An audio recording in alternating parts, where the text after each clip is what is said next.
2013, ele foi um professor um pesquisador visitante na Escola de Arquitetura da Universidade de Colômbia, onde ele, enfim, pôde pesquisar mais sobre a obra do Dan Graham como parte do seu doutorado, não foi? No doutorado em História pela PUC-Rio. Bom, enfim. Michel, bem-vindo. Obrigado, Pedro. Eu queria agradecer, primeiramente, ao Pedro, ao Raul Correia, pela oportunidade, pela generosidade do convite. Agradecer a presença de todos vocês que estão aqui. Vocês estão me ouvindo bem? Está dando para ouvir atrás? Tá ok? Querendo, a gente aumenta. Ok? Enfim, é um prazer estar aqui, enfim, ter vocês aqui. Eu vou pedir licença para me sentar aqui. E eu queria fazer algumas considerações gerais em relação ao Dan Graham. O Dan Graham, ele é um artista norte-americano de visibilidade relativamente pequena no Brasil. Eu comecei a estudar o trabalho dele a partir do primeiro trabalho que eu vou mostrar para vocês. É um trabalho fotográfico chamado Homes for America. E, embora ele tenha uma presença internacional, né, hoje em dia relativamente grande, a gente não tem pouca presença dele aqui, a não ser por uma obra permanente no Inhotim, que é um pavilhão, e algumas aparições mais esporádicas, como numa Bienal de São Paulo, enfim, num trabalho que ele fez para o Sesc, que foi desmontado, enfim, numa exposição também em São Paulo, há um tempo atrás, em que tinham outros artistas envolvidos, Bruce Nauman também. Isso tudo foi, enfim, efêmero.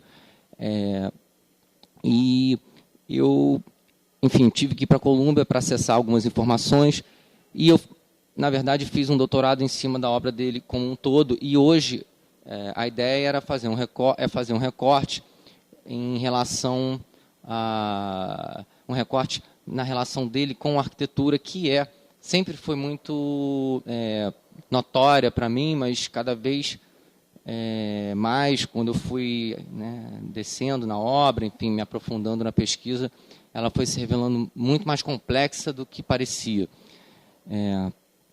Enfim, o Graham é um artista de 72 anos, agora já deve estar com 73, ainda ativo. Ele tem uma trajetória que se inicia num momento muito especial da história da arte, porque ele se inicia em meados da década de 60, num contexto de extremo experimentalismo. Então, ele faz parte de uma geração que vem do minimalismo norte-americano para superá-lo. Tá? A própria classificação, enquadramento, do Dan Graham é sempre muito difícil, porque o trabalho dele se situa justamente nesse regime de um pós-minimalismo, mas ele já é alguém que está muito próximo do que a gente convencionou chamar de uma arte conceitual. Inclusive, ele realmente foi associado, enfim, está dentro desse núcleo originário aí da arte conceitual, que envolve outros artistas norte-americanos, enfim, Joseph Kosuth e outros. E aí, enfim, uma das tarefas desse trabalho foi tentar definir um pouco essa prática dele. E aí, enfim, é algo que eu não quero me aprofundar muito aqui, mas o trabalho realmente fez uma diferenciação entre a arte conceitual como um todo associada ao Kosuth, muito mais ortodoxa, vinculada à questão da filosofia da linguagem, porque estava se passando por um momento importante da filosofia, que é a linguistic turn, a virada linguística. Então, tem muito Wittgenstein sendo lido nesse momento, e ele, na verdade, ele não fica... O Dan Graham e muitos outros participam não de uma arte conceitual, mas de um conceitualismo mais difuso, menos ortodoxo, que envolve justamente escapar dessa leitura mais presa à filosofia da linguagem, ao uso da linguagem, das palavras. Tem até um trabalho aqui do Kosuth para ilustrar um pouco isso, e se contaminar mais. Tá? Então, tem um movimento de exteriorização, digamos assim, que é muito avesso ao minimalismo e, na visão dele, a arquitetura moderna também. Tá? Isso envolve uma ampliação do campo que tem ressonâncias com a pop, porque é se abrir para o campo da cultura. Tá? Então, tem uma crítica do Dan Graham nesse pós-minimalismo dele, nesse conceitualismo dele, que envolve uma arte que se quer, né, ampliada no campo cultural mais amplo. E a relação dele com a arquitetura é muito indissociável da sua visão através da cultura. Tá? E é isso que eu quero chegar com vocês aqui hoje, tentar mostrar para vocês. Tá? Então, enfim, é uma praxe, né, que se desenvolveu a partir do livre trânsito em diversas modalidades, enfim, em diversos suportes. Tá? Eu vou evitar usar, por enquanto, a palavra mídia, porque eu uso ela muito especificamente para ele. Tá? É onde eu queria chegar com vocês. Para mim, cada vez mais está claro que, independente do suporte que ele adota, a mídia do Dan Graham é a cidade. Tá? E aí a gente vai ver isso com muita calma. Grosso modo, eu estou tentando delimitar um pouco, né, o Dan Graham para vocês. Tá? Grosso modo, a gente pode agrupar a trajetória dele em 4 períodos. Tá? Grosso modo. A gente tem, a partir de 65, os trabalhos para páginas de revista.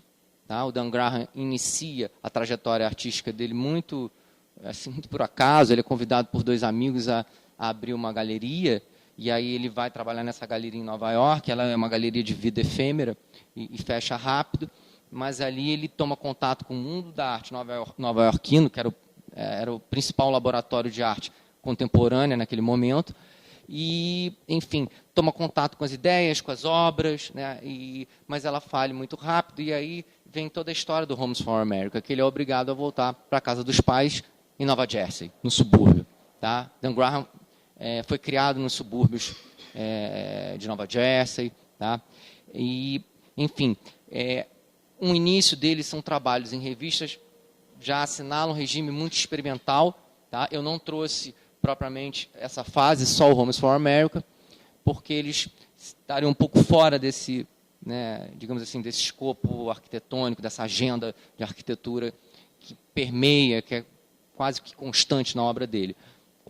De todo modo, eu acho que vale ressaltar que são trabalhos em revista que tinham uma ideia, digamos, utópica de conceitualismo e de desvalorização da arte. Quer dizer, eram trabalhos para serem disseminados, né, em revistas, serem, né, enfim, jogados fora.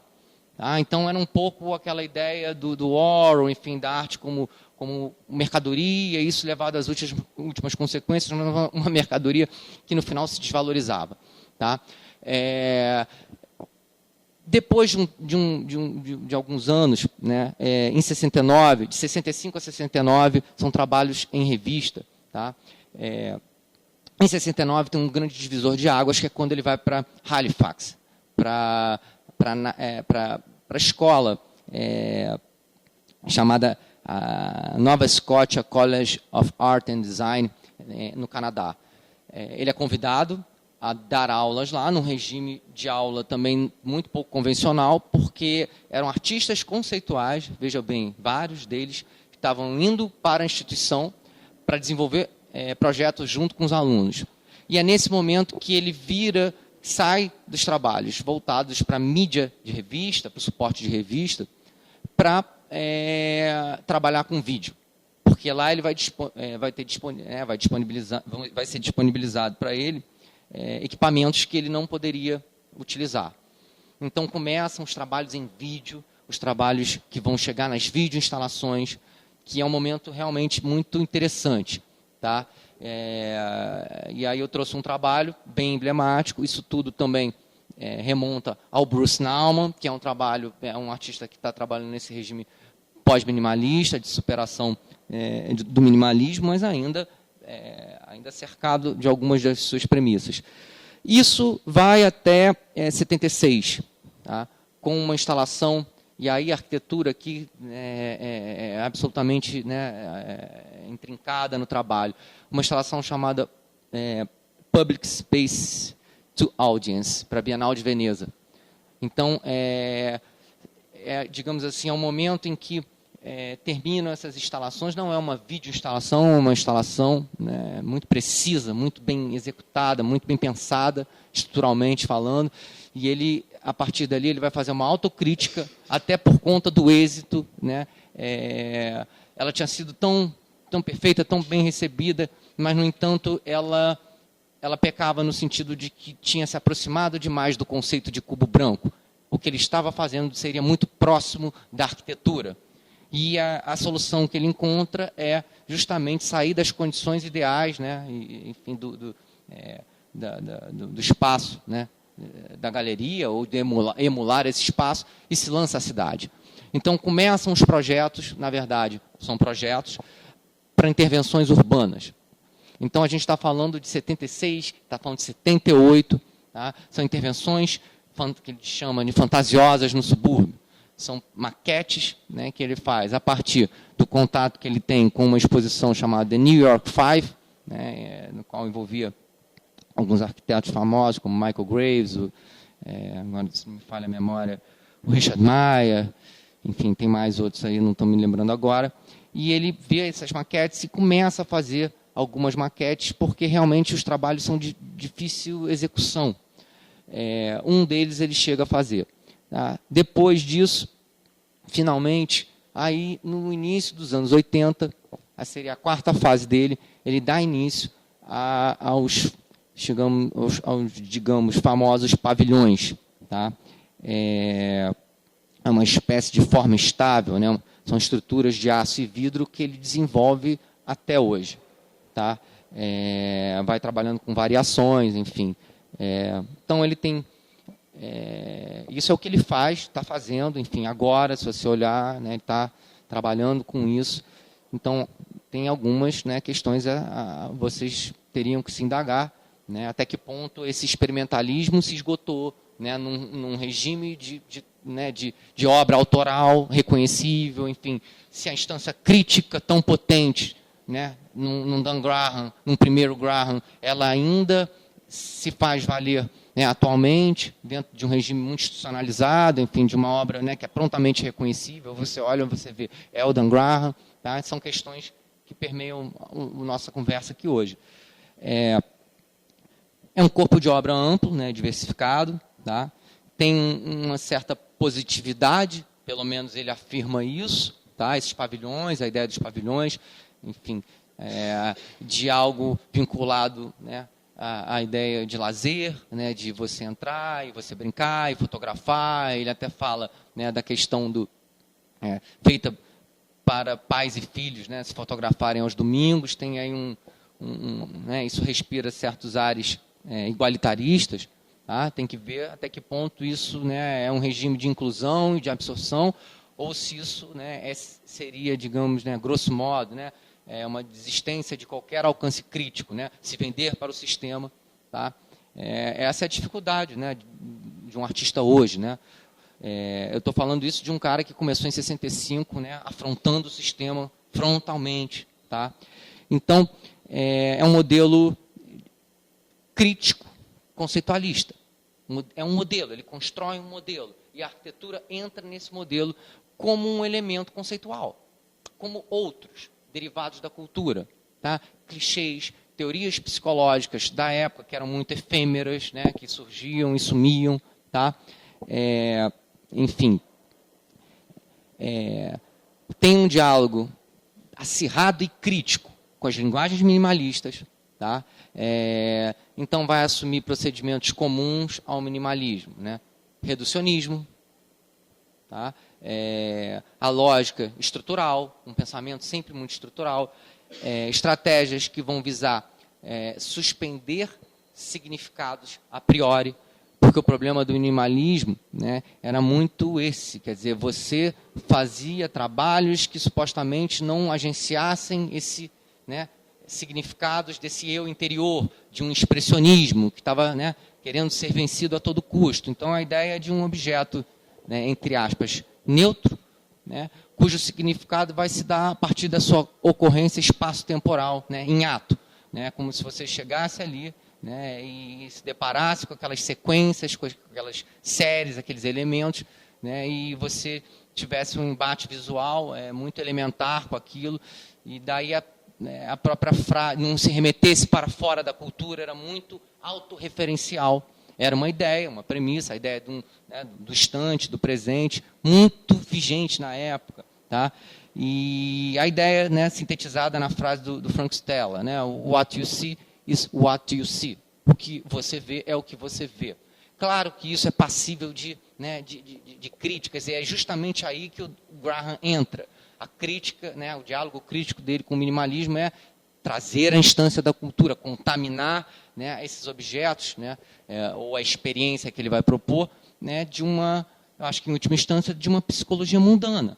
Tá? Ele vai trazer essa experiência da cidade, né, o pavilhão, enfim, não só o pavilhão, as videoinstalações também tratam disso, né, trazer para o âmbito cotidiano a experiência visual minimalista, impregnar de uma psicologia mundana no sentido daquela psicologia que vigora no dia a dia, né, que se faz notar quando nós estamos cercados por câmeras de vigilância, né, por fachadas espelhadas, vitrines, né, quando nos encontramos em elevadores, né, lotados, cabines telefônicas, envolve uma psicologia, né, envolve uma autopercepção.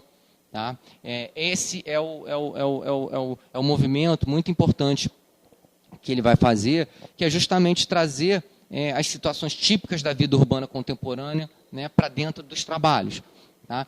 Então, a ideia de serialidade minimalista era uma ideia de você justamente superar qualquer tipo de decisão, de capricho, de subjetividade do autor.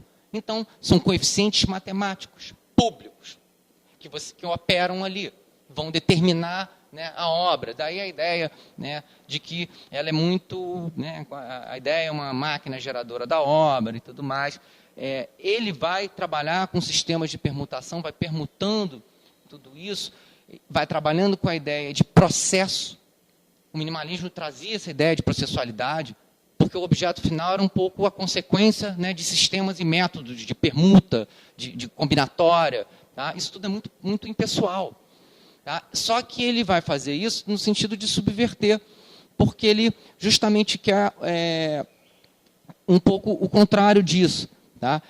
Ele começa trabalhando com a ideia de processualidade, né? O objeto se torna menos importante nessa equação, o processo leva um objeto artístico. Eu inverto a equação, isso era muito comum na época, valem os processos. O objeto é secundário, ele é resultante. Tá? O passo adiante do Graham é se voltar para o processo da percepção do observador. Então, ele desloca o foco de interesse. Não está nem no objeto, sequer está no processo que levou a um objeto, mas no processo perceptivo. Eu desloco para você. O trabalho é a sua percepção psicológica, envolve toda, né, uma questão social, né, trazer essa experiência mais mundana. Tá? Enfim, avançando um pouco aqui, a partir dessa introdução um pouco, né, assim, mais genérica, tá? Eu finalizaria falando que, enfim, ele antecipa várias questões como interatividade, enfim, essa ideia da reconfiguração do espaço público da arte, enfim, essa indistinção entre arte e cultura. Tá? Isso já aparece, de certa maneira, aqui. Esse trabalho, na verdade, ele, como eu iniciei aqui a fala sobre ele resulta da volta do Graham após a falência da galeria. Quando ele falido, volta para casa para morar com os pais e ele, no trem, né, ele observa essas novas construções que estavam sendo feitas nos subúrbios. Então, ele toma posse de uma Kodak Instamatic, que é uma câmera muito barata, de foco fixo, né, de plástico e descartável, e começa a fotografar esses conjuntos, né, esses conjuntos de tract houses, né, esses desenvolvimentos habitacionais em larga escala que vão dominar os subúrbios americanos. Isso vinha de Levittown. Tá? Eram 4 grandes conjuntos construídos nos subúrbios americanos pelo empreendedorismo imobiliário. Tá totalmente ausente aqui qualquer tipo de pensamento mais, digamos assim, elaborado de planejamento urbanístico. Tá? Isso aqui é subvencionado por agências federais, mas tem um empreendedor imobiliário, ele vai lá e constrói e vende. Isso era muito direcionado para os veteranos de guerra. Tá? E, enfim, acabou se tornando uma espécie de estereótipo, né, do espaço suburbano americano. Tá? Ele vai começa a fotografar Bayonne, Jefferson City, Staten Island, tá? E o que ele observa, né? Na verdade, ele fotografa, é alguém muito de dentro, né? Muito íntimo disso tudo, tinha morado ali e fotografa de uma maneira muito quase que impessoal. E ele mostra isso era uma época de ouro, né? Ele mostra isso no loft do Robert Smithson, né? E mostra, todo mundo vê, e tem uma assistente da Art Magazine que está lá, que era inclusive namorada do Mel Bochner, que está nessa seara aí do conceitualismo, convida ele para colocar isso, para essas fotografias entrarem na revista Art Magazine. E aí ele manda as fotografias, e isso acaba sendo editado, o editor acaba não fazendo o layout original, que na verdade é o que ficou muito para a posteridade. Ele fez várias versões, mas o Dan Graham pede para escrever um texto, e ele tem muito pouco tempo entre o envio, né, e a edição da revista, e ele vai lá e faz uma pesquisa, vai numa dessas lojas de venda, né, imobiliária, pega um folheto, e ele constata justamente que essas casas eram produzidas a partir de um sistema de permutação, igualzinho ao minimalismo.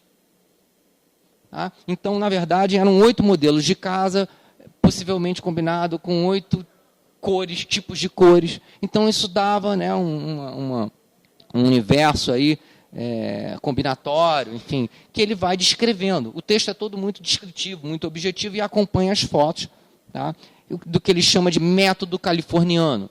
A adaptação dos métodos de produção industrial, da indústria naval e aeroespacial, enfim, das costas da West Coast e East Coast, sobretudo, né, ali da Califórnia, para a produção de casas.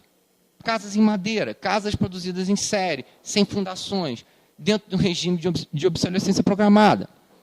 Tá? Então, isso, né, só as fotos. O editor acabou tirando as fotos, colocando fotos do Walker Evans, que era um fotógrafo, já morreu, um fotógrafo americano, que também tinha umas fotos de subúrbio, mas, enfim, não sai nada como o Graham quer, justamente porque o Walker Evans é um fotógrafo.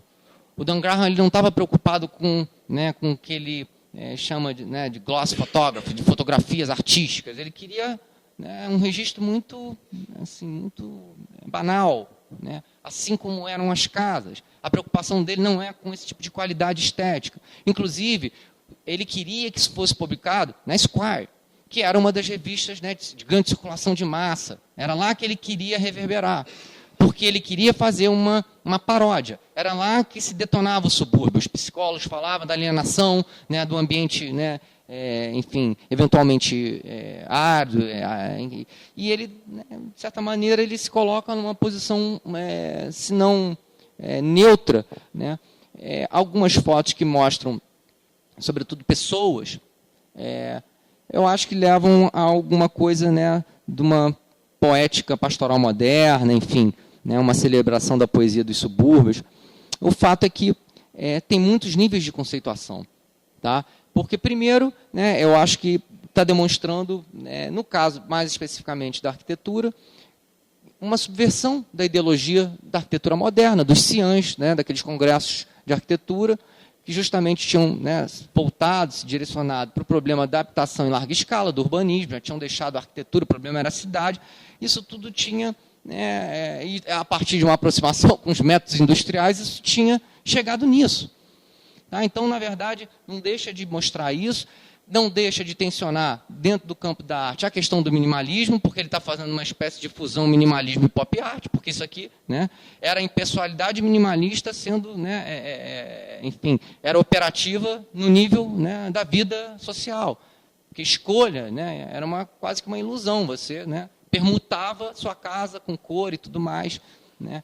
Então, é um pouco aí um movimento de sair, né, da esfera, digamos assim, restrita, institucional, como era o minimalismo, aquilo tudo era muito, né, intra-galeria, isso extravasa, né, através da revista, para fora do campo, né, institucional da arte, né, e com um diálogo com a pop, porque a pop é um mundo cultural entrando dentro do mundo da arte. A pop nada mais é do que isso.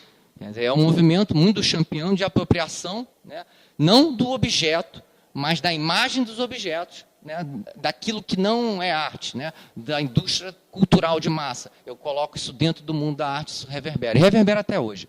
Tá? Ele faz o inverso, né, ele pega, né, um pouco o mundo da arte e joga para fora, porque são revistas.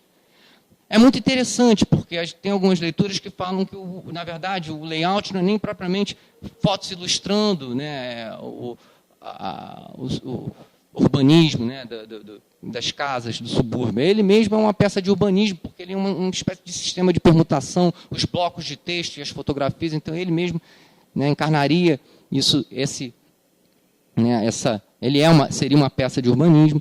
Então, em última instância, ele está assinalando algo muito importante, né, que é a emergência de um novo modo de vida, tá, que é a cultura dos subúrbios, né? A highway culture, né? A cultura, né?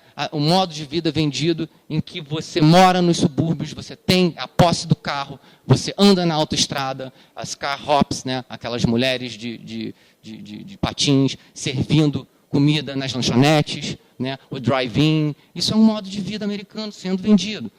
Isso é um conceito para ele manejar. Vai entrar dentro desse modelo que eu chamei crítico conceitualista. É a cultura dos subúrbios. Ele vai contrapor ao quê? A cultura da cidade, que ele associa às corporações.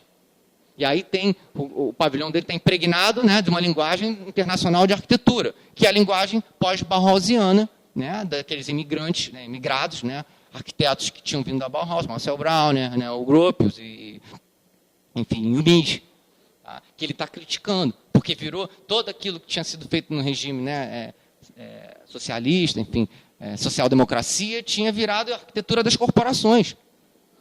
Né? Quer dizer, né, a imagem, o símbolo do capital. Então, ele começa, ele pega logo, vai pegar isso, né, para fazer os pavilhões. Então, toda a arquitetura, no sentido, né, cultural, às vezes, do termo, quer dizer, a cultura da cidade, a cultura do subúrbio, a cultura das corporações, né, a cultura do descartável, enfim, a cultura hippie, isso tudo entra nesse modelo dele. Tá? Eu acho interessante porque, no final das contas, eram casas descartáveis sendo fotografadas por uma câmera descartável e numa revista descartável. Então, você tem o próximo passo dele, são os trabalhos em vídeo, que são... demora até chegar isso, tá? São vários trabalhos que ele vai trabalhando com a câmera Super 8. Isso já é uma instalação, uma videoinstalação em circuito fechado. Isso vem muito do Bruce Nauman, tá? A ideia do Bruce Nauman de trabalhar com vídeo também tem um percurso importante, e ele foi o primeiro, mas o Graham foi o primeiro a colocar o delay. Tá? Então, existe aqui a ideia, né, de você... o Nauman, na verdade, explica muito bem isso. Quer dizer, ele faz... Primeiro, ele começa a filmar uma atividade. Ele determina para ele uma estrutura, uma atividade, caminhar em volta do perímetro de um quadrado, e filma isso. Tá? Depois, ele, não contente com isso, ele quer passar essa experiência para o observador. Então, ele cria um corredor.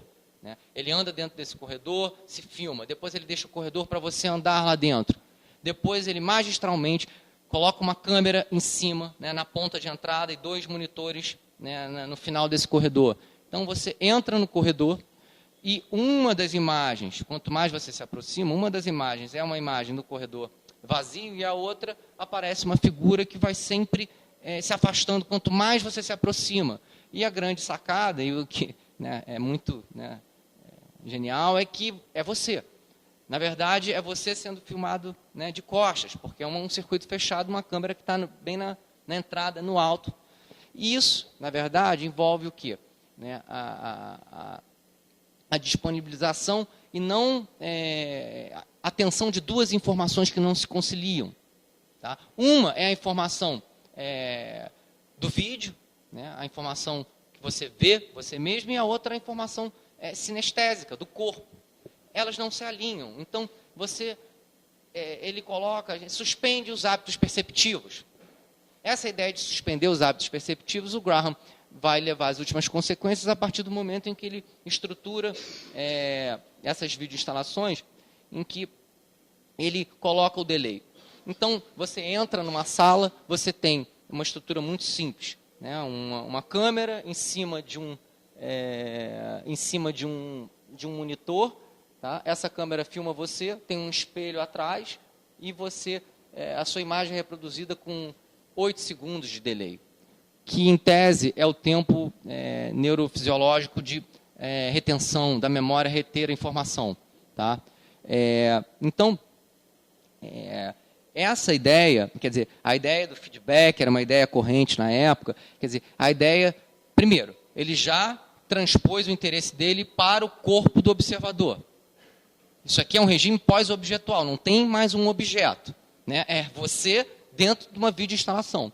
Tá? Envolve, por um lado, a percepção e envolve o comportamento, que vai se retroalimentar a partir do momento que você se auto-percebe. Porque toda vez que você se olha, o seu comportamento vai ser influenciado. Então, ele faz isso com delay, isso gera um prisma virtual, né? Com intervalos sempre de 8 segundos. Tá? Então, você mexe o braço, você tem que se mexer, senão você não ativa isso. Né? É um sistema de captura. Tá? E, enfim, a ideia do delay é a ideia justamente crítica ao minimalismo, que acreditava nessa... Ele, né? E a própria cultura hippie, a instantaneidade do presente. Você vive sempre o presente. Você vive... Então, se eu demoro 8 segundos para reter a minha memória... demora para guardar o presente, então o que ele está fazendo? Ele está esgarçando o presente, ele está dando um presente estendido. Você fica o tempo todo, né, num loop. É uma fita de Möbius, né, aquela fita que matemática, que você pega, pega uma tira, gira e encosta as pontas. Não tem dentro, não tem fora. Tá? Ele está fazendo isso, né, envolvendo isso, envolvendo a gente nesse sistema, né, de percepção e comportamento. Interessa ele o comportamento, tá, da gente. Então, o corpo é um núcleo focal disso e um núcleo focal móvel. Ele pode se mover para qualquer lado, tá? Ele está preso a isso. Então, a partir daí, né, ele chega ao limite, né, dessas videoinstalações, quando ele faz Public Space to Audience, que é uma estrutura sem câmera, muito simples. É um retângulo áureo dividido ao meio por um vidro termoacústico. Né? Você não ouve, né, de um lado do outro. Tinham 2 portas, uma de cada lado. Os grupos entravam, tá? Isso na Bienal de Veneza, e tinham que ficar lá durante 30 minutos, não podia sair. Sendo que uma das salas tinha um espelho no fundo. Tá? Então, existe... se você olhar isso, né, sem gente, né, ou sozinho, parece ou um pavilhão do Mies van der Rohe, um pós-pavilhão, ou uma estrutura muito minimalista, mas, na verdade, é muito o contrário disso. Tá? Aqui, ele está levando as últimas consequências, essa ideia, né, de focar o trabalho na percepção do espectador, e está colocando um elemento de crítica institucional que não é tão comum a ele, porque, na verdade, ele vê o museu de uma maneira muito positiva, como um lugar onde ele vai dispor de uma recepção coletiva e pública, porque o que ele quer? Ele quer gente. Quanto mais gente dentro dos pavilhões, a experiência se torna visualmente mais complexa, psicologicamente mais complexa. Tá? E aqui também. Então, os grupos entravam, enfim, aparentemente simétrico, mas nem tanto por causa do espelho. Tá? Então, é uma confusão muito grande, porque a sua imagem fica meio fantasmática e ela se repete, enfim. O fato é que as pessoas começavam a desenvolver uma espécie de senso de pertencimento, né, a um grupo social, num determinado momento específico, enfim, ocorrendo dentro de uma moldura arquitetônica. Tá? Isso é o contrário para ele do que olhar um objeto. Né? Agora, eu não estou olhando um objeto, não tem um objeto. Né? Todo mundo é como se estivesse preso num elevador. Né? Daqui a pouco todo mundo se sente meio pertencente a um grupo. Isso tem muito estudo sociológico. Tá? Então, no entanto, ele faz isso, essa é a genialidade, é a crítica institucional. Tem uma perversão inversa, porque isso era uma bienal, isso era uma feira de arte. Como qualquer outra feira, né, do século XIX e tudo mais, exibe arte. Arte como mercadoria. E qual é a inversão? Ao invés de ele exibir um objeto de arte que é uma mercadoria, né, ele exibe a gente. Nós somos uma mercadoria. Aliás, é uma condição ambígua. Né? Nós olhamos ao mesmo tempo. Ele justamente está superando essa condição sujeito e objeto. Tá? Eu não contemplo um objeto. Né? Os espectadores, né, vão olhar uns aos outros. Né? Eles próprios vão ser colocados em modo de exibição. Então, o espaço expositivo está relacionado à experiência comercial de produtos em vitrine. Isso nada mais é do que uma vitrine, uma dupla vitrine. Tá? Então, é colocar o observador dentro da vida, né, psicológica e social.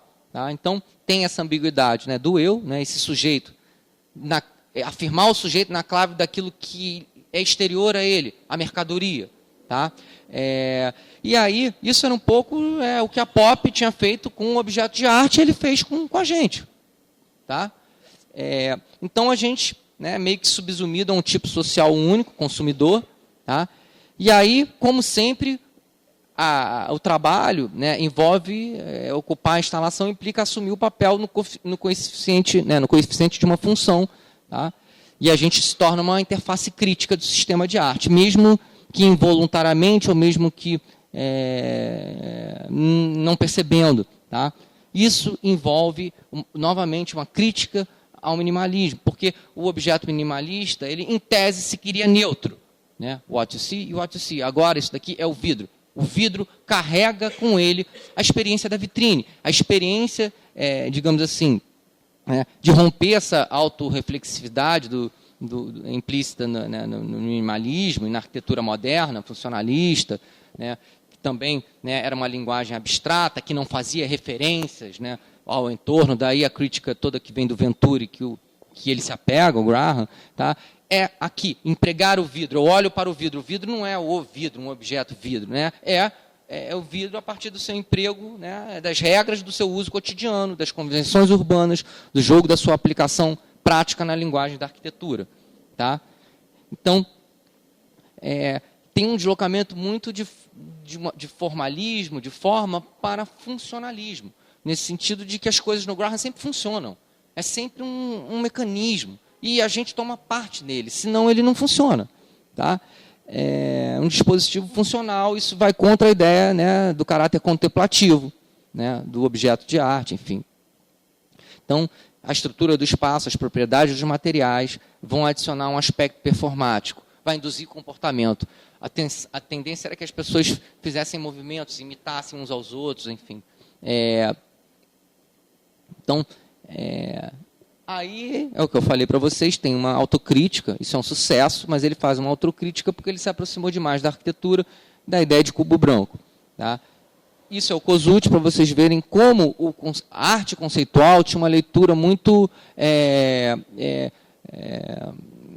digamos assim, ilustrativa das teorias, né, de Wittgenstein, da filosofia da linguagem, que nada mais era do que a filosofia da linguagem, ela negava, né, a essência da linguagem, quer dizer, que o significado das palavras, né, ela correspondia a um objeto, né, específico. Tá? Ele fala que não, que o significado depende de regras que são convencionadas socialmente. Então, isso aqui é uma leitura bem, e no mundo social ordinário. Então, o Kosuth constrói isso. Né? São 4 placas de vidro, uma escrita vidro, outra words, material, described. Né? Qual é o significado de cada uma das peças? É vidro? né? É palavras, é material, né? É descrição. Percebe? Então, justamente era isso que o Wittgenstein falava. Quer dizer, né, a palavra não vai ser correlata a um único objeto. Né? Depende das condições, né, sociais, né, do emprego da palavra. E aí ele parte para as intervenções urbanas. Alteration of a Suburban House. Né? É muito a extensão, né, do trabalho para a Bienal de Veneza, colocada, né, enfim, em condições não ideais, enfim, né, nos subúrbios. Abrir uma fachada inteira de uma casa, típica casa suburbana, e colocar um espelho lá dentro. Então, aparentemente essa ideia, né, de topologia, da fita de Möbius, porque topologia é essa ideia de você misturar público e privado, interior e exterior. As coisas se fundem, como ele fazia, né, nas videoinstalações dele, aquela anterior que a gente viu, misturar passado e presente. Então, tem sempre esses movimentos de loop, de topologia, né, de embaçar as fronteiras. Isso vem diretamente de um embate arquitetônico, né, de uma discussão arquitetônica que era, por um lado, o Mies van der Rohe, né, a referência, né, a casa, a Farnsworth House, tá? E, por outro lado, a crítica que estava sendo feita ao Mies van der Rohe pelo Robert Venturi. O que o Graham está querendo fazer? Unir potências díspares. É o que o modelo conceitualista dele tenta fazer o tempo todo, superar antinomias. E, por isso, a topologia, que a tudo envolve. Tá? Interior, exterior, né? A ideia da filosofia, inclusive, do Wittgenstein também é essa. Não tem, né, essa coisa né, do significado vir do interior. Né? E aí, derivado disso, ele vai fazer Video Projection Outside Rome. Tá? Essa ideia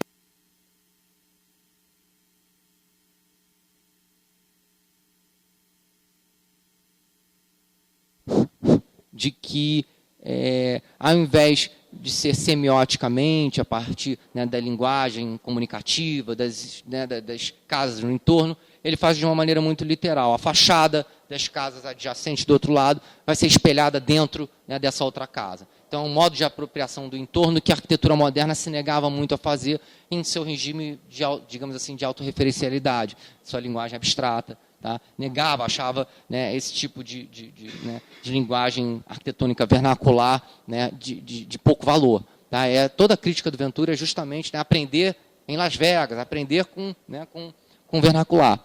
Então, ele faz essa fusão improvável. Tá? Aqui também tem Venturi, porque o Venturi estudava muito as casas do subúrbio e ele falava justamente dos adornos de jardim. Tá? Então, ítalos, né, americanos tinham provavelmente, enfim, uma Madonna, né, uma estátua de Madonna no jardim, nos subúrbios. Se fosse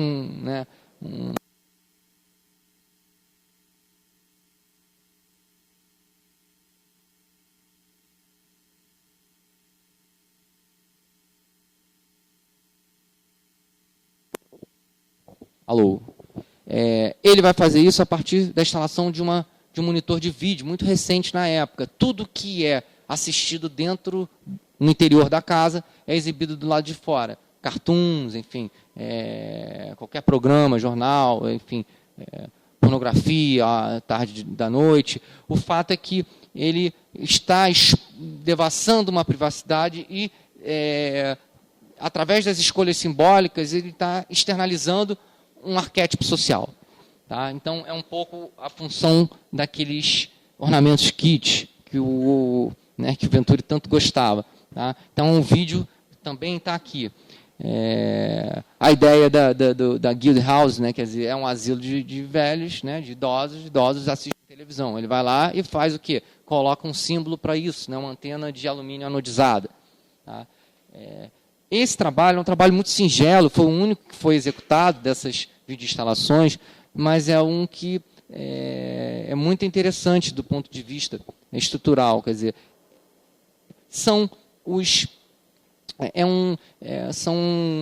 isso daí, na verdade, é o interior de um edifício corporativo. Tá? É um grande átrio corporativo. Tá? O que o Graham faz? Ele instala um sistema de monitores que fica passando uma imagem, né, como se fosse a imagem de venda de casa, aquela coisa, né, muito bucólica, de uma casa no subúrbio. Então, toda essa topologia dele, essa mistura de dentro e fora, enfim, de interior e exterior, agora ele é ampliada numa escala para dentro desse interior, o lado exterior, o lado de fora, que é o subúrbio, que, na verdade, é a cultura dos subúrbios que ele está contrapondo à cultura das corporações. Porque Nova York, né, depois, né, as cidades americanas, de uma maneira geral, Nova York, assim,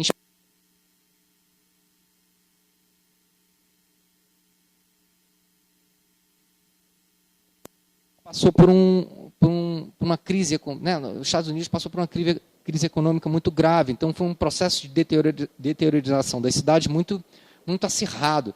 Nova York entrou em decadência.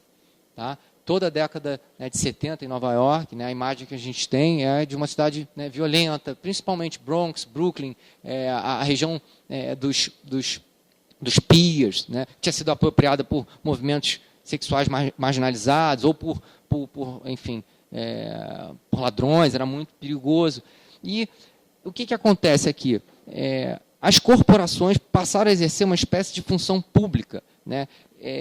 Criaram esses espaços protegidos com um sistema de vigilância.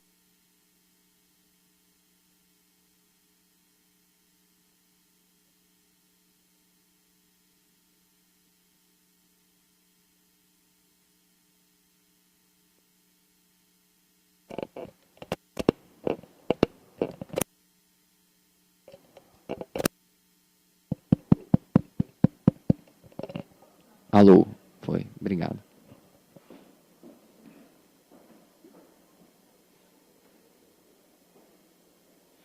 Então, aqui, claramente tem uma topologia conceitual, quer dizer, o que ele está manejando? O conceito de cultura dos subúrbios, tá? Que tinha, enfim, sido comprado, tinha sido vendido, e essa cultura das corporações. Isso daqui nada mais é do que uma espécie de jardim idílico suburbano no interior da cidade. Isso é que eram esses interiores, porque eram átrios com árvores de plantas, com cadeiras, parecia que estava, né, emulando o subúrbio. Uma Arcádia, né, um lugar idílico, suburbano. Então, ele justamente está trabalhando com isso. Tá? Então, ele faz essa topologia muito conceitual e muito pouco contemplativo, porque provavelmente o cara que está sentado aqui comendo é um cara que tinha que fazer esse movimento pendular, morava no subúrbio e vinha trabalhar aqui. Então, ele está, né, agenciando, sensibilizando esse espaço, incorporando quem assiste, de uma maneira muito singela, né, muito conceitualista. Tá? É isso daí, o modelo inaugurado pela Ford Foundation, né, Kevin Roche, John Portman, isso vinha dos hotéis. Né? E, enfim, por um lado, você tem essa decadência urbana que gera esse tipo de solução corporativa, a incorporação dos espaços, né? Aquelas praças semipúblicas que tem nos edifícios norte-americanos, você entra lá, come um negocinho, aquilo meio que no espaço público, você desce da calçada, isso tudo é dessa época, porque era perigoso, as ruas estavam perigosas. Tá? Por outro lado, você tem um momento muito interessante para o contexto artístico, porque primeiro surgem movimentos como punk rock, né, espaços alternativos de performance, começam a proliferar, o Tier 3 eram bandas de artistas, enfim, lugares alternativos organizados por artistas. É nesse contexto que surge o Sorro, inclusive a partir de incentivos governamentais. É nesse contexto que surge Gordon Matta Clark. O Sorro é construído por Matta Clark e a turma dele. Tá? Porque vão ocupar os lofts, né? O programa chamado Arts in Residence, quer dizer, você ocupava por um preço irrisório uma área decadente, perigosa, tá? Com lofts e organizava, fazia exposições, galerias, né? Nem galerias, eram espaços de exposição de cooperativa, de artistas. Então é um momento muito interessante, muito assim, prolífico, né, na arte contemporânea norte-americana, tá? Essa questão mais alternativa. Tá? Então, são dois efeitos, né, desse momento. Tá? E os pavilhões, eles surgem nos anos 80 muito... primeiro que muito mais na Europa, né, do que nos Estados Unidos, justamente por conta disso. Quer dizer, era um momento em que os Estados Unidos estavam vivendo um problema econômico, né? O fim dos 30 anos dourados, né? Estavam cheios de dinheiro, não estavam mais, né? O welfare state americano. Então, são os europeus que começam a trabalhar muito com a ideia de usar espaços de jardins para colocar esculturas na França, enfim, na Alemanha. Tá?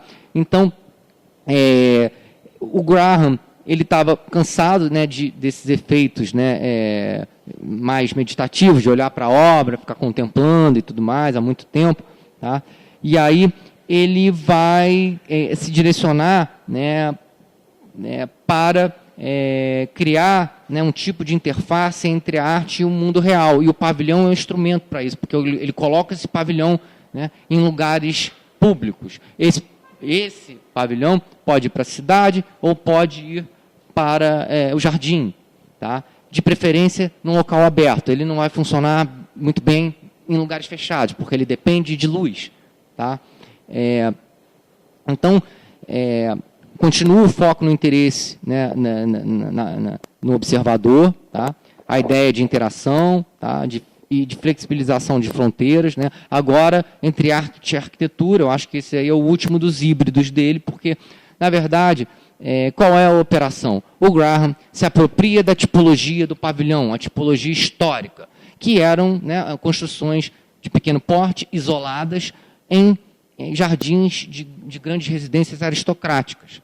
Tá? Se remonta lá ao século XVIII e tudo mais. Então, já é um objeto híbrido por si só, a meio caminho entre escultura e arquitetura, porque ele é muito desfuncionalizado, ele pontuava o jardim. Era usado, né, como, enfim, para um lugar para você, né, o cara estava caçando e parava ali, ficava, mas ele não tem uma função muito específica, né, para almoçar, para comer, ele é meio que uma escala reduzida de arquitetura muito próxima da escultura. Tá? No entanto, ele faz isso, né, o movimento é mais do que duplo. Né, ele faz isso, recupera a tipologia histórica e aproxima isso da arquitetura, do estilo, né, internacional de arquitetura. Através do quê? Do aço e do vidro. E não é qualquer vidro, é o two-way mirror, né, ou o vidro em espelho dupla face. Tá? Então, ele está junto, mais uma vez, um híbrido, né, como todo modelo dele quer superar essas dualidades, né? E aí ele trabalha num regime que eu chamo de ambivalência, num regime de ambiguidade. Por isso o Venturi é importante para ele, é o tanto como do Venturi, né? A crítica dele, né, do Venturi é essa, ele quer isso, o tanto como, né? E o outro movimento, claramente, envolve permutações. Então ele pega, né, e faz o quê? Se apropria da tipologia do pavilhão e vai subsumir essa tipologia a volumes geométricos, tá? Elementares em aço e vidro. Elimina o elemento de cobertura, tá? E explora as possibilidades inúmeras, né, de articulações entre superfícies verticais, planas e ou curvas, e vai estabelecendo volumetrias abertas, semiabertas, definindo espaços internos únicos ou seccionados por planos diagonais, enfim, delimitando áreas opostas distintas. Tá? O fato é que são operações geométricas, né? É o campo eidético funcionando. É um Amílcar de Castro, entre 1000 aspas, tá? Operando geometricamente, abstratamente. Mas ele não quer propriamente uma forma, porque isso é muito menos para você olhar de fora do que para você interagir. Isso não tem muito sentido, é muito estéril, quase estéril quando você olha como um objeto, porque isso é feito para você se olhar. Olhar junto com o máximo possível de gente, porque vai tornando a coisa complexa. Então, são operações geométricas que querem um pouco o oposto, que é um espaço psicológico, o espaço da interação, o ver e ser visto, o perceber e ser percebido. É sempre essa dupla exposição que o Graham persegue. Tá? Então, está manipulando menos o espaço do que está potencializando essa experiência visual, né, que era um pouco elementar lá no minimalismo e agora está se tornando muito complexa. Tá? Então tem um paradoxo aí, um modo público radical, né, da experiência, né, tá? Enfim, o significado, né, deriva, né, das aproximações e distanciamentos em relação a nós mesmos. Tá? Tem a ideia de dissolver dualismos, por quê? Tem de tudo, né? Tem espaço virtual, espaço atual. Espaço como princípio teórico espaço, né, psicofísico, enfim.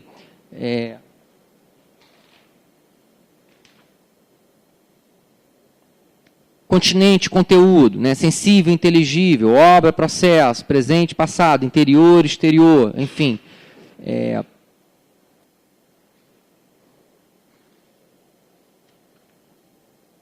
Aqui, as referências, tá? O pavilhão, a própria, o frontispício, né, a cabana, a ideia da cabana primitiva, e, né, de certa maneira, derivam esses pavilhões. O pavilhão do Mies van der Rohe, esses pavilhões, na verdade, eles remetem, por exemplo, a outros, a pavilhões muito simples, né, como, por exemplo, a cabine telefônica, o ponto de ônibus, né, são pavilhões muito contemporâneos. Tá? Então, o regime de entrechoque conceitual aqui, mais bem colocado, eu acho que eu mencionei alguns entrechoques que valiam mais para as videoinstalações. O que está sendo unido aqui? Quer dizer, tipologia histórica, né, e arquitetura internacional, né? Arquitetura e arte, pavilhão histórico e arquitetura corporativa, arquitetura vernacular, arquitetura moderna, minimalismo e estilo internacional, figura e fundo, presente e passado. Estão percebendo? Só num pavilhão, qualquer pavilhão tem isso. Transparência e reflexividade, côncavo convexo, interior e exterior, tá? Forma e imagem.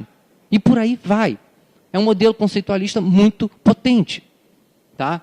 É paradoxal, né, porque é um conceitualismo empirista. Se eu sou um conceitualista, isso é da ordem, né, não do empírico, porque, né, é intelectual, é o Kosuth, né, outra coisa é você propor uma experiência, a partir disso uma experiência, né, disso daí, porque isso tudo não é para gerar um objeto em si, mas para proporcionar uma experiência. Tá? Envolve, eu acho que, se não desconstruir, cutucar, né, a arquitetura corporativa. Tá? Aí são as consequências disso. Tá? A inspiração vem aqui do pavilhão de Amalienburg, né, enfim, que tem toda uma anedota, quando o rei entrava, abriam-se as janelas, entrava a luz do sol, e tudo que era de prata se coloria de ouro, então tem todo um simbolismo, que o Graham, né, faz uma leitura associando aos edifícios corporativos, por conta, né, da substituição do vidro transparente pelo two-way mirror, pelo vidro de espelho dupla face, que refletiam o céu, ficavam, né, cobertos de dourado. Então, as corporações também, né, ele é mestre em fazer esse tipo de associação. Tá? Ele fala, né, isso tudo tudo. O vidro tem um tipo de funcionamento muito específico, né, quer dizer, é uma suposta transparência, né, quer dizer, mas ela tem uma camuflagem paradoxal, porque ao mesmo tempo que diz, se quer transparente, né, dá uma ilusão de abertura, porque você veria através, na verdade, a corporação ela oculta informação. Tá? Inclusive, ele vai falar que o vidro, o two-way mirror, na verdade, ele é espelhado, mas ele tem transparência. Depende da incidência de luz. Depende. Como ele tira o teto dos pavilhões dele, a iluminação é equânime. Então, a reflexividade, a transparência, inclusive, vão ficar variando, vão ficar muito parecidas. Não vai espelhar tanto de um lado ou do outro, como é na corporação, que é escuro do lado de dentro e muito claro do lado de fora. Então, espelha. Quando ele tira o teto, isso fica... E aí que dá o grande barato, porque varia a luz, varia nuvem, sol, e isso fica em mudança, em fluxo constante. Então, o tempo no trabalho do Graham é um tempo que está superando já o tempo minimalista, que já era mais aberto. Porque já era um tempo em que você topava com aqueles objetos no chão, aquelas séries, aquelas progressões de objetos, e você tinha que circundar aquilo também não era da ordem do quadro, do tempo estático do quadro, que aspira à eternidade. O problema do tempo já foi logo percebido. Logo, Michael Fried escreveu sobre o minimalismo, a teatralidade. Minimalista no sentido pejorativo, porque ele era um modernista e, para ele, artes visuais não podiam ter tempo. Tempo é poesia, tempo é outra coisa. Não escultura e pintura. E, para ele, claro que tinha uma temporalidade aberta no minimalismo, porque levava tempo, você tinha que andar naquelas coisas. O Serra é o tempo todo isso. Você tem que andar na escultura do Serra. Você nem vê, não tem apreensão sinóptica de esculturas do Serra, em várias delas. Né? Então, esse tempo aqui já está... O problema do tempo é central para o Graham, desde o esgarçamento do tempo presente, com a ideia do delay, né? Enfim, até aqui com essas estruturas. Tá? Então, tem aqui também uma operação de desconstruir ou de cutucar a arquitetura corporativa, porque ela tem um sentido muito unidirecional. Esse vidro to a mirror, você só enxerga de dentro para fora. Então, né, o cara que está ali em cima, o dono da corporação, ele enxerga, inclusive, de cima, né, para baixo. Então, é o que ele chama de uma situação de controle. Né? E os pavilhões dele subvertem isso porque não tem mais, né, visualidade unidirecional. Você enxerga, transparência e reflexividade se alternam em fluxo. Tá? E alterna também conforme você anda, conforme os outros andam. Então, a experiência do tempo através da imagem, a temporalidade, né, através da imagem. Tá? No final, não tem mais sujeito e objeto, porque você olha para o objeto e você vê o quê? Você só vê você mesmo. Tá? Então, é um regime de superação realmente de dualismos, tá? Em última instância da metafísica. Então, tem aí algo de cinemático e, eventualmente, de alucinatório. Né? Tem uma crítica que fez uma descrição muito precisa. Né? Ela falou eram calmas alucinações, era uma coisa assim, porque ao mesmo tempo é muito calmo, mas quando você entra num pavilhão, para quem nunca entrou, né,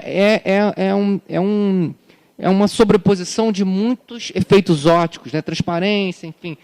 O que está na frente, se você fotografa, você não sabe se a imagem está atrás ou se está depois. É muito complexa. E, enfim, envolve aí uma condição, digamos assim, de lazer.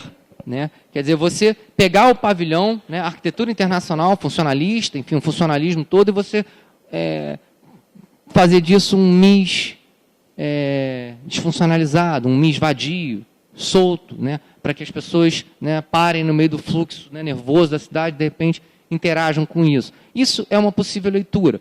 Tá? Inclusive vai acarretar num pensamento assim, no esvaziamento de uma potência crítica, né, no sentido de que, por exemplo, para um cara que estudou ele, né, aliás, a dificuldade de estudar o Graham é a ausência de textos, né, sobre o Graham que sejam potentes, porque nem lá fora tem. Tá? É o Alex Alberro que fala que isso daí é da ordem da alegoria, porque isso daí seria justamente uma alegoria, né, de um tempo, de uma promessa de um projeto moderno que, na verdade, não se concretizou e que virou uma alegoria, né, de um passado, enfim, e que virou essa coisa para você brincar, para você interagir e não teria nenhuma vontade de transformar o presente. Isso é uma leitura. Embora seja uma leitura de alegoria, quando, na verdade, alegoria é algo que você contempla, que você olha. Tá? E acho que esvazia a questão mais, né, da interatividade com isso. Tá? Por outro lado, você pode interpretar isso a partir... Né, eu acho muito interessante essa foto. Ele funde, olha, ele coloca precisamente o objeto no lugar certo. Né? Olha o reflexo da cúpula de uma igreja barroca, enfim, isso é daquele... ele está fundido na superfície de vidro, né, o edifício moderno do Giuseppe Terragni, né, que era um arquiteto italiano racionalista, com o barroco, né, italiano na superfície de vidro. Então ele vai fazendo isso até empiricamente. Tá? E as crianças brincam. Me chamou muito a atenção no início da pesquisa, o Inhotim, como eles atraem as imagens, atraem o horizonte, atraem pessoas. Os pavilhões vivem com pessoas interagindo, crianças, né? Sobretudo. Tá? Então, eles funcionam, tem um certo populismo, né? Alguma coisa dessa ordem. Tá? A imagem é sempre muito complexa, de fusões, né? De cortes, enfim. Tá? Só fazendo, da ordem presencial, isso não dá para entender nada disso se não fizer experiência. Tá? É muito empírico.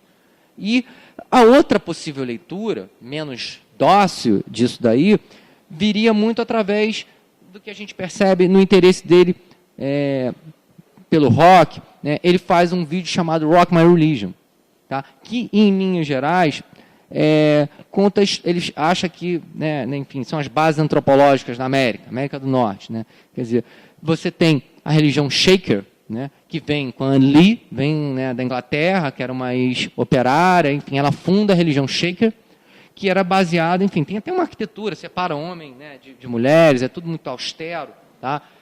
Simétrico, né? E você tem aos domingos, o encontro deles com a dança shaker, que era uma coisa, um êxtase, né?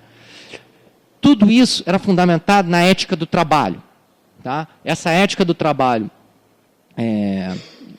protestante, que depois vai virar a ética, né, puritana, em que o trabalho salva. A geração dos jovens dos anos 50 é que vão inverter isso, porque a primeira teenage culture, né, a cultura de jovens em que você não trabalha, né, você só consome. Né? Então vem o rock is my religion, quer dizer, o rock é a religião deles. Tá? Então ele deixa de ser um trabalhador, um produtor, ele consome. E ele consome inclusive o rock. E esse cara, né, é um morador do subúrbio.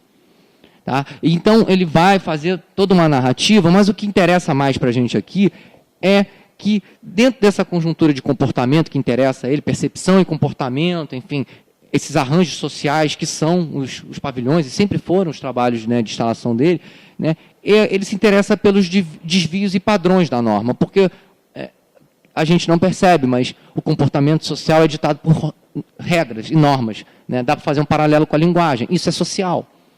Isso vai determinar o grau, né, de interação entre as pessoas. Então, você anda na rua, você olha para uma pessoa desconhecida até um certo ponto e você vira o olhar. Né? Ou você está num aglomerado de pessoas, né, tossir, fazer certos gestos demonstram o grau de integração que você está naquilo, de pertencimento àquilo. Enfim, são várias regras. Né, o comportamento, os simbolismos do corpo, o comportamento fala. Tá? Tem uma linguagem corporal. E, claramente, os shows, né, de punk rock era o colapso das regras comportamentais, porque era um se batendo no outro. Né? Não tem, né, as regras não valem ali. Então, o pavilhão, eu acho que não deixa, né, de certa maneira, né, de demonstrar um pouco,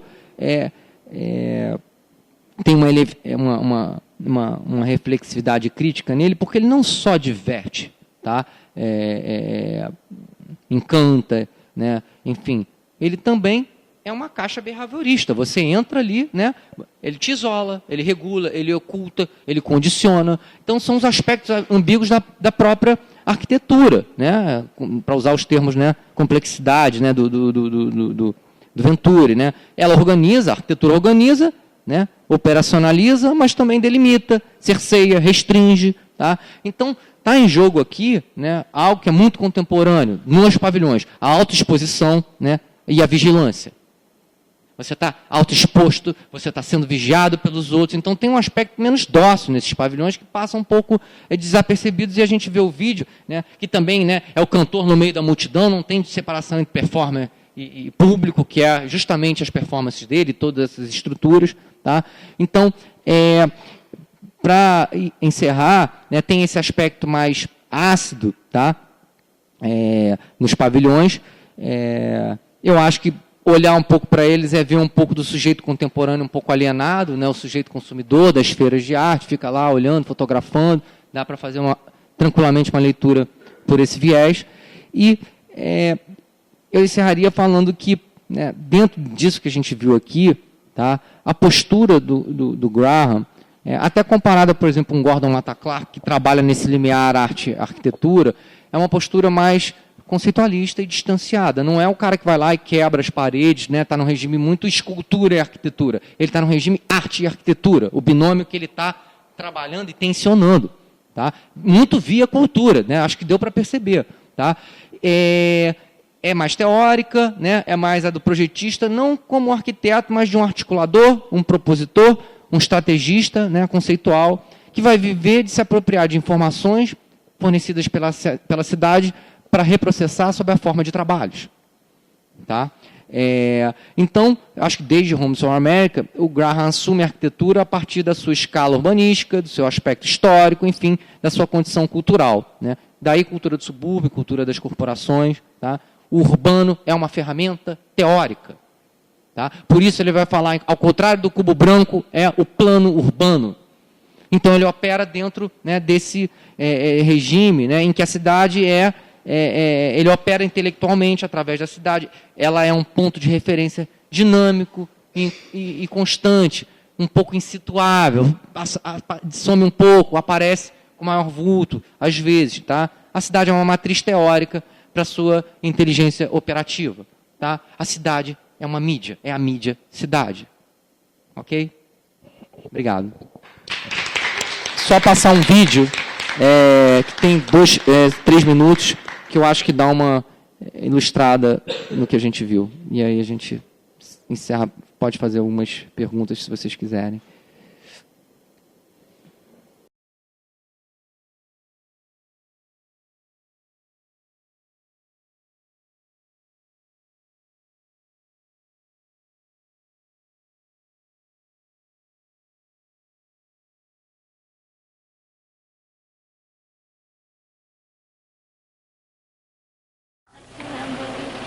Two hamburgers, delicious fries, large Coke.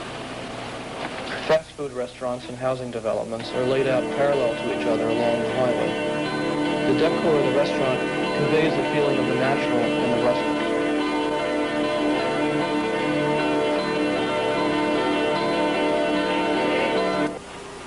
There you go.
There is not this place and this place, and everything is possible.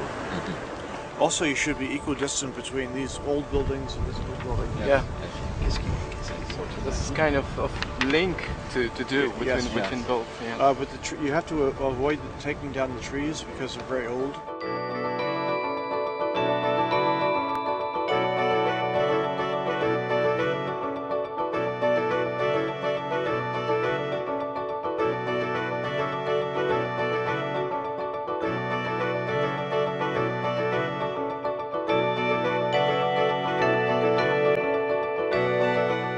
My two-way mirror pavilions allude to the two-way mirror facade of the new corporate building, but in contradiction show an overlay of both transparent and reflected images of people and nature in a state of flux. The post-war use of transparent glass windows for the corporate office building made visible its function and its employees to the public. Two-way mirrored windows replaced transparent windows in the 70s. This facade reflected the outside environment while allowing employees an unseen view of the outside. The corporate edifice, in reflecting the exterior environment, identified with the sky. The facade is ecological. The building's outer skin reflects daylight, sunlight, and heat, conserving energy.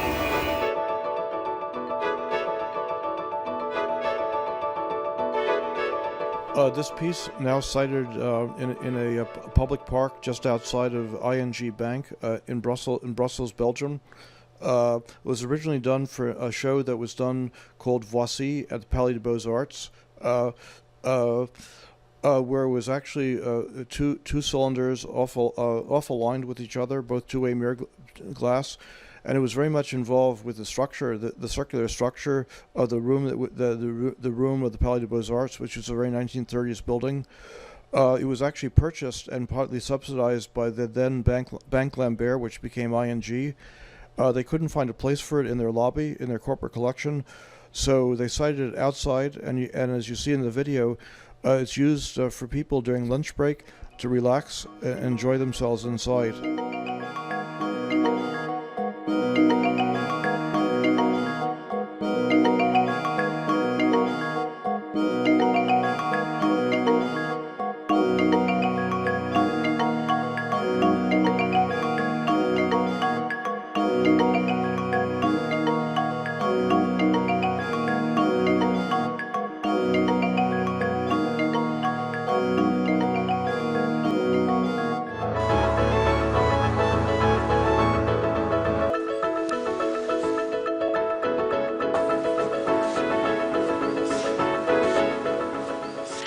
Olha lá a Sério me abraçando.